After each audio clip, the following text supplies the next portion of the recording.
میرا دل ہے تیرے لیے قسط نمبر 3۔ اتنے عرصے سے اس کے بارے میں سنتے سنتے اسے اب وہ نادیدہ بندہ بڑا جانا پہچانا سا لگنے لگا تھا۔ اسے یوں ہی خیال آیا کہ وہ ہمیشہ اپنے پوتے کا ہی ذکر کرتے ہیں، کبھی بیٹے اور بہو کی کوئی بات نہیں کی۔ اپنے خیال کے پیش نظر وہ بول اٹھی، آپ کے بیٹا اور بہو کیا کہیں دوسرے ملک میں رہتے ہیں؟ اس کے سوال پر ایک تاریک سا سایہ ان کے چہرے پر نظر آیا تھا۔ ان کا ہنستا مسکراتا چہرہ ایک دم ویران اور برسوں کا بیمار نظر آنے لگا تھا۔ ان کے کچھ کہے بغیر ہی اسے سوال کا جواب مل گیا تھا، اور وہ اب بڑی ہی شرمندگی میں گھری کھڑی تھی۔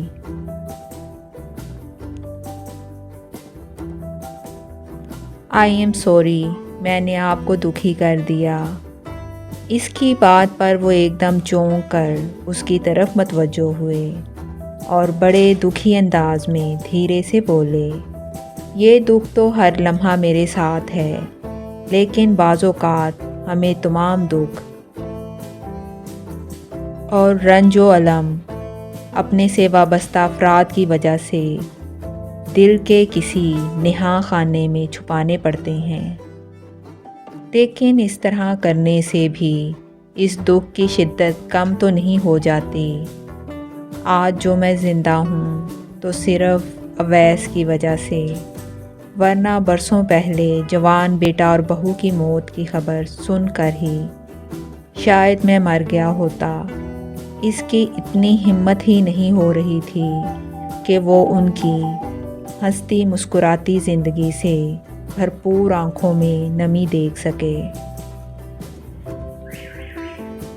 اس لیے چپ چاپ سر جھکائے ان کی بھر آئی ہوئی آواز سن رہی تھی۔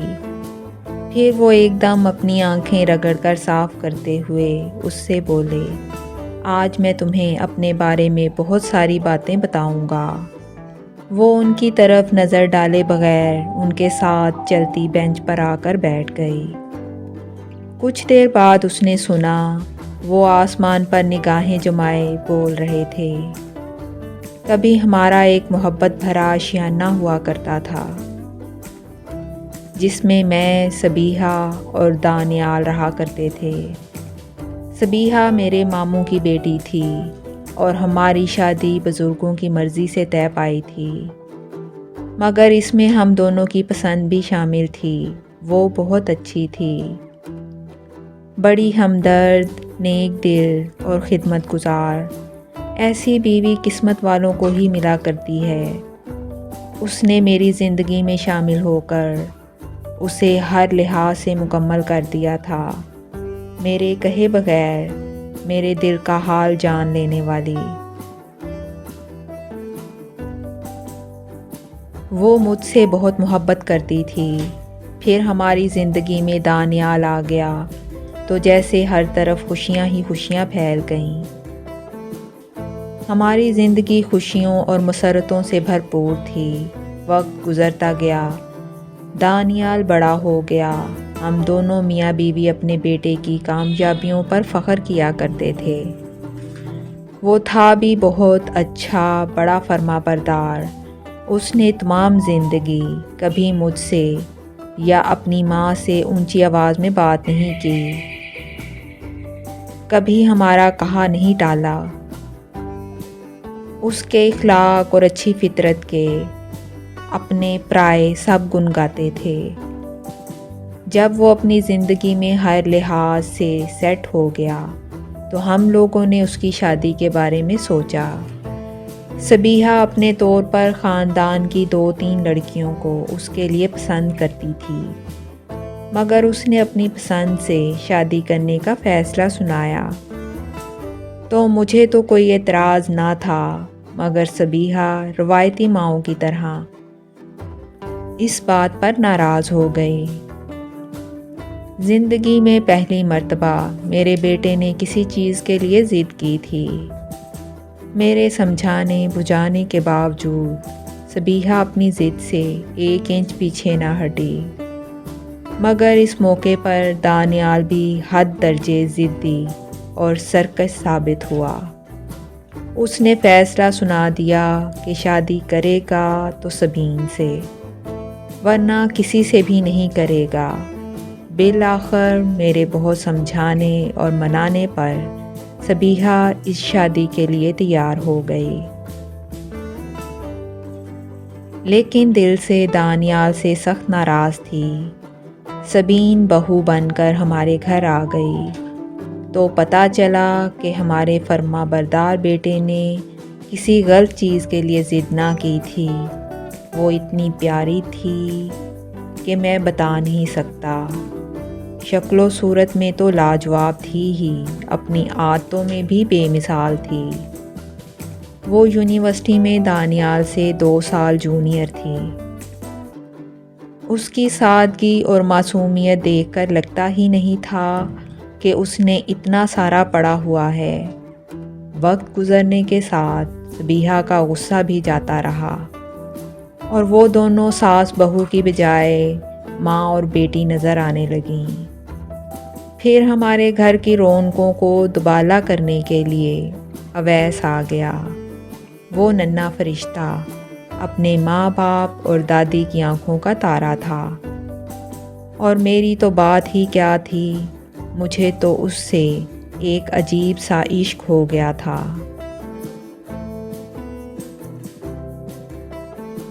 شاید اس کی بے تحاشا محبت خدا نے میرے دل میں اسی لیے ڈال دی تھی کہ اس بن ماں باپ کے بچے کی پرورش مجھے کرنی تھی۔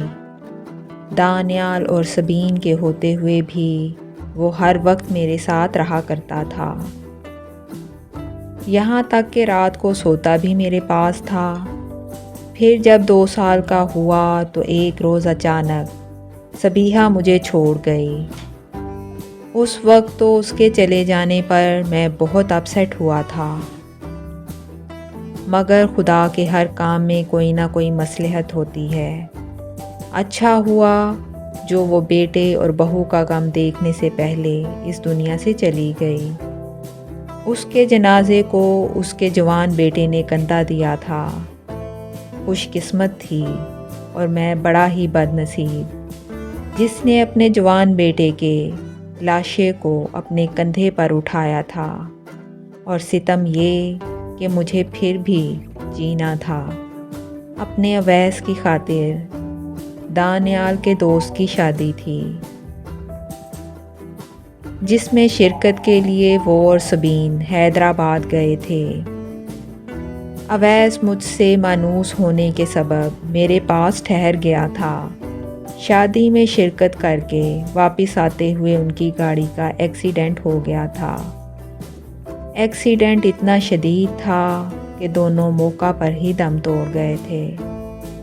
یہ اطلاع پا کر میرا جو حال ہوا وہ بیان نہیں کر سکتا۔ بس یہ ہوا کہ اس دنیا میں میں اکیلا ہو گیا تھا۔ میرا آشیانہ تنکا تنکا ہو کر بکھر گیا تھا۔ میرا دل مرنے کو چاہنے لگا تھا، مگر مجھے جینا تھا۔ اپنے دانیال کی نشانی کی حفاظت کرنی تھی۔ وہ 5 سال کا معصوم بچہ، اسے تو شاید اپنے نقصان کا صحیح سے اندازہ بھی نہیں تھا۔ اسے تو اس وقت یہ بھی پتہ نہیں تھا کہ وہ کتنی بڑی نعمت سے محروم ہو گیا ہے۔ بس پھر اویس کی خاطر میں نے خود کو سنبھالا۔ وہ بچپن ہی سے بڑا حساس بچہ تھا۔ میرے کہے بنا میرا ہر دکھ اس نے اپنے اندر اتار لیا۔ ہم دونوں کو ایک دوسرے کے سامنے اپنی بات کی وضاحت کے لیے لفظ استعمال نہیں کرنے پڑتے۔ وہ مجھے اور میں اسے مکمل طور پر جانتے ہیں۔ ہماری محبت بڑی نرالی اور انوکھی ہے۔ ان کی آنکھوں سے بہنے والے اس واحد آنسو کو اس نے اپنے ہاتھ سے پونچھ دیا تھا، اور پھر اپنی انگلی کی پور